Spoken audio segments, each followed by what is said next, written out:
네, 금융특별 시민 여러분 안녕하세요. 롤입니다. 삼부자쌤입니다. 네, 안녕하세요. 네. 네, 요즘 제가 상담을 하다 보면요. 자식들을 위해서 펀드나 주식을 하나 내가 마련해줘야지 이렇게 생각하시는 분들 계신데요. 네. 어쨌든 부모가 자식에게 주는 거니까 증여세와 관련돼서 생각을 안 할 수가 없거든요. 네. 이럴 때 어떻게 해야 되는지 고민들이 참 많으시더라고요. 예, 맞습니다. 지금 요즘 보면은 부모님이 네. 자식에게 주식을 사주거나 뭐 펀드 같은 걸 들어주시거나 아니면 할아버지가 재산 같은 것들을 취득할 수 있도록 도와주는 경우가 상당히 많이 있어요. 일전에 제가 강의를 한번 했었는데 네. 강의가 끝나자마자 한 분이 저에게 막 달려오시더라고. 달려오시더니 3, 40년 전 삼성전자 같은 주식 하나 추천해달라고 자기 자식에게 하나 사주고 싶다고 그러더라고요. 오, 저도. 저도. 아니 제가 알면은 진짜 네. 저도 인생을 몰빵해가지고라도 진짜 사겠죠. 그걸 알기 힘들기 때문에 이제 우리가 여러 네. 가지 분산해가지고 이제 가망성이 있는 것들을 투자하고 있는 거고 네. 자녀에게 네. 그 부모가 뭔가 사주고 싶은 그런 마음은 다 많은 것 같아요. 저도 뭐 좀 있으니까요. 아직 돈이 없어서 많이 해주지 못하고 있지만 네. 그래서 근데 그럴 때 문제가 뭐냐면 증여세가 문제예요. 아버지가 자식에게 줄 때 그리고 뭐 할아버지가 손자에게 줄 때도 증여세가 나오는데 이 세금 문제 때문에 고민이 많고 오늘은 그 증여세 관련해서 가족 간의 계좌이체를 했을 때 어떤 경우에 세금이 나오고 어떤 경우에 안 나오는지 그런 것들 좀 알려드리도록 하겠습니다. 네, 정말 가족 간의 거래에 있어서는 특히나 부모가 자식에게 주고 이럴 때는 세금 문제 생각 안 할 수가 없는데요. 어쩔 때 증여세가 나오고 또 증여세를 내지 않아도 되는 경우는 어떤 경우가 있는지 오늘 꼼꼼하게 살펴보도록 하겠습니다. 네, 그럼 본격적으로 이야기 들어가서요. 가족 간의 거래가 있을 때 어떤 경우에 세금을 내는 거예요? 네, 그 가족 간의 거래가 네. 상당히 많이 있죠. 우리가 부모와 자식 간에 그리고 할아버지와 손자 손녀 간에 그리고 부부 간에도 계좌이체 거래가 상당히 많이 있어요. 네.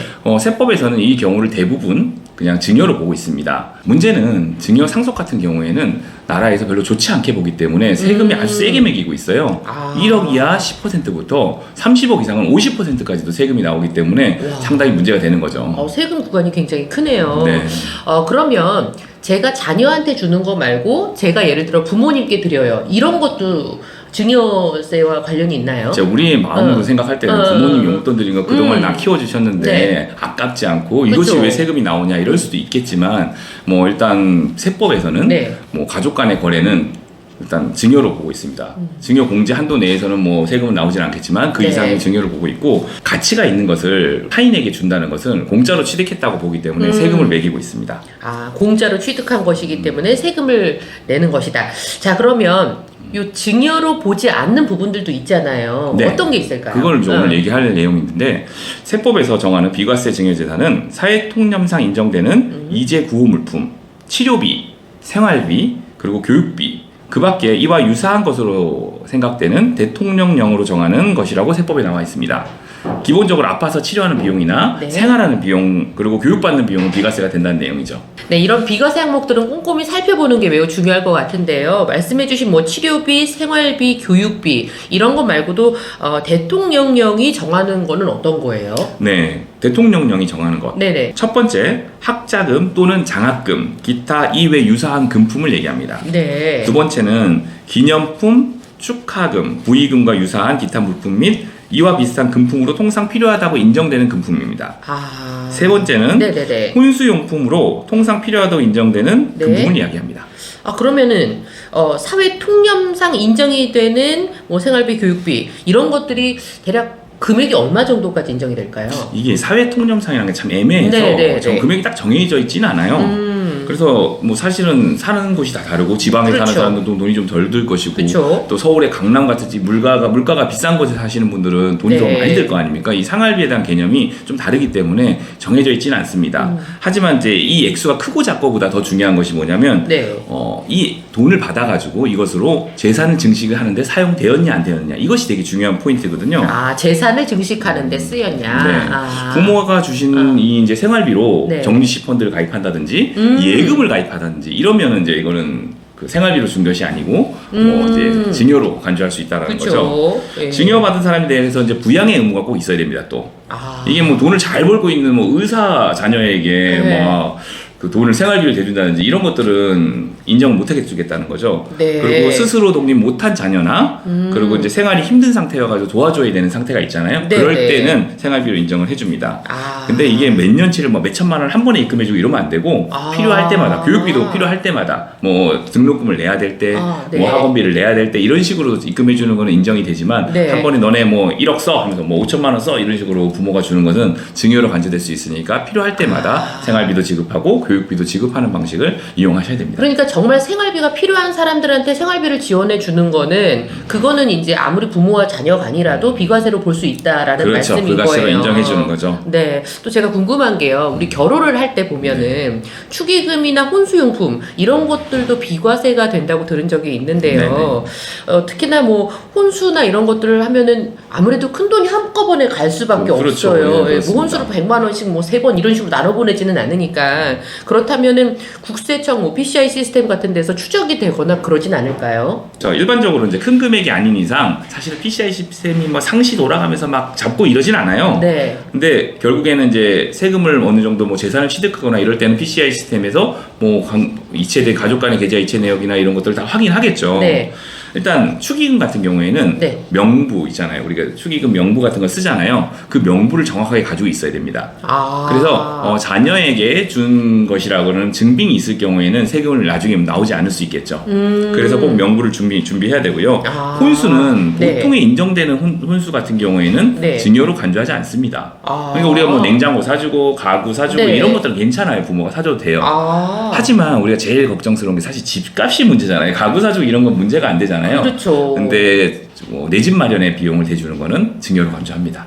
그걸 빼고 이제 일반적인 혼수 같은 경우에는 크게 문제가 되지 않는다. 네. 다만 이제 결혼에 있어서는 사회통념상 이제 인정되는 금액들이 좀 커요. 다른 것보다. 왜냐하면 우리가 처음에 결혼을 시작할 때 뭔가 준비할 비용도 많이 들고 그렇기 때문에 그런 것들을 좀 줄 수 있다라는 감안해가지고 하기 때문에 뭐 일단 인정되는 금액이 좀 크다는 거 알아주시면 되고 하지만 재산을 취득하거나 나중에 상속이랑 일어났을 때는 PCI 시스템에 의해서 증여인지 뭐 이런 것이 아닌지를 확인할 겁니다.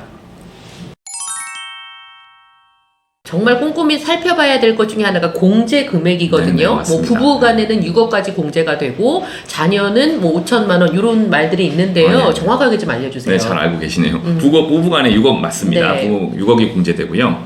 직계 존속, 그러니까 부모가 자녀에게 줄 때는 5천만 원이 공제됩니다. 네. 뭐 이제 미성년자 자녀의 경우에는 2천만 원이고요. 그리고 이제 직계 비속, 자녀가 부모에게 돈을 줄 수도 있잖아요. 그럴 때는 5천만 원까지 공제가 되고요. 6촌 이내의 혈족 또는 4촌 이내 인척의 경우에는 1천만 원까지 공제가 됩니다.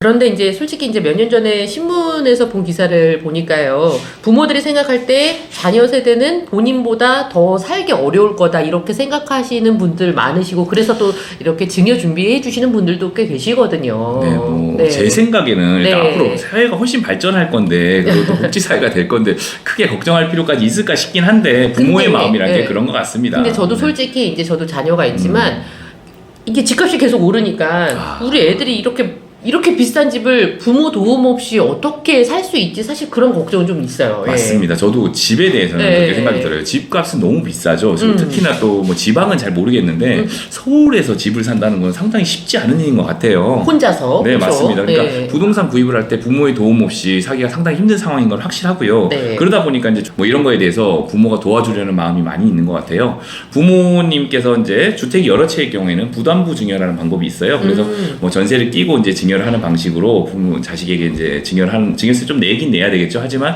증여세를 전세를 꼈기 때문에 전세금만큼 빠지는 만큼 적게 내기 때문에 획기적으로 적은 증여세로 증여를 할 수 있을 거고요. 그러니까 부채를 안고선 증여를 하기 때문에 그만큼 증여 그렇죠. 금액이 네. 줄어드는 거군요. 그렇죠. 두 번째는 대출을 해주는 거죠. 부모가 빌려주는 거예요.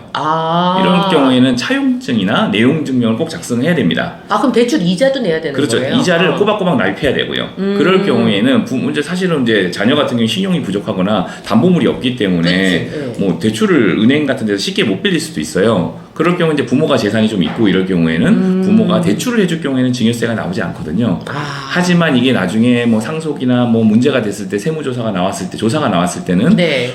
이게 증여로 간주될 수 있기 때문에 꼭 꼬박꼬박 이자를 납부해줘야 되고 또 날짜가 조사 나오기 직전에 또 차용증 쓰고 그러면 안 되잖아요. 그래서 쓴 날짜 기준으로 내용 증명을 발송하거나 아니면 공증을 받아 놓으시면은 큰 문제 없이 증여가 아닌 그냥 대출로 간주받을 수 있습니다. 당장 아이들한테 집을 사줄 수는 없지만 그렇죠, 네. 이 아이들한테 적립식 펀드라든가 뭐 연금이라든가 이런 걸 좀 들어주고 싶단 말이에요. 근데 이것 역시도 어쨌든 부모가 아이에게 주는 거기 때문에 증여세와 관련되어서 이렇게 피해 나가지는 못할 것 같거든요. 당연합니다. 네. 네, 맞습니다. 그리고 요즘 많이 그러잖아요. 네. 부모들이 이제 적립식 펀드나 연금 같은 상품을 매월 납입하는 걸로 네. 가입을 많이 해주고 있죠. 네네. 이럴 경우에 이제 사실은 월칙을 하면 뭐 20만 원짜리 가입해줬다 그러면 20만 원을 매달 내줄 때마다 증여세 신고를 하는 게 원칙이에요. 너무 복잡. 그리고 귀찮고 매달 네. 뭐 20만 원 얼마 되지도 않는데 그리고 또 우리 2천만 원까지 또 증여 네. 공제되잖아요. 그렇기 때문에 이렇게 신고하지 않고 이거는 네. 우리가 2020만 원짜리 하면 2,400만 원이 되겠죠. 30만 원짜리 3,600만 원 10년짜리가 되겠죠. 네네. 그거를 정기금 평가란 방식으로 신고를 해요. 정기금 평가가 뭐냐면 이제 3,600만 원을 우리가 10년치를 미리 신고를 하기 때문에 네네네. 매년 3%씩 할인해 주는 방식으로 이제 신고를 하는 거예요.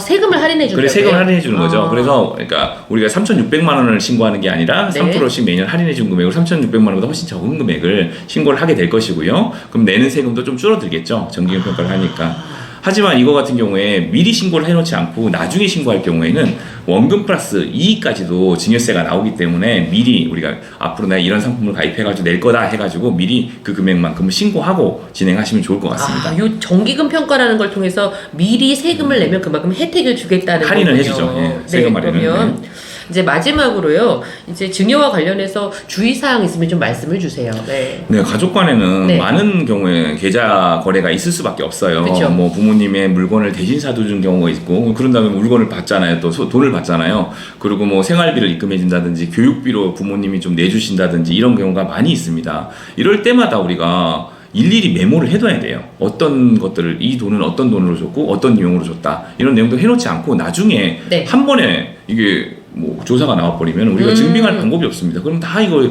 증여로 간주될 수 있거든요. 그래서 중간중간에 부모와 자식 간에 돈 거래가 있을 경우에는 메모를 자주 해놓는 게 제일 중요하고요. 그리고 이게 증여나 상속세 같은 것들이 한 번에 할 때마다 나오는 게 아니에요.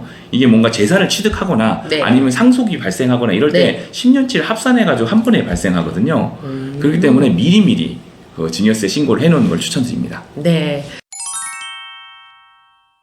오늘 이렇게 해서 이제 증여와 관련된 이야기 함께 나눠봤는데요. 어떨 때 이 증여 세금을 내야 되고 어떨 때는 또 내지 않아야 되는지도 꼼꼼히 살펴봤습니다. 여러분 세금과 관련돼서는 미리미리 준비하는 게 정답인 거 아시죠? 항상 미리 준비하시고 걱정도 덜어보시기 바랍니다. 다음 이 시간 더욱 알찬 내용으로 찾아올게요. 고맙습니다. 감사합니다.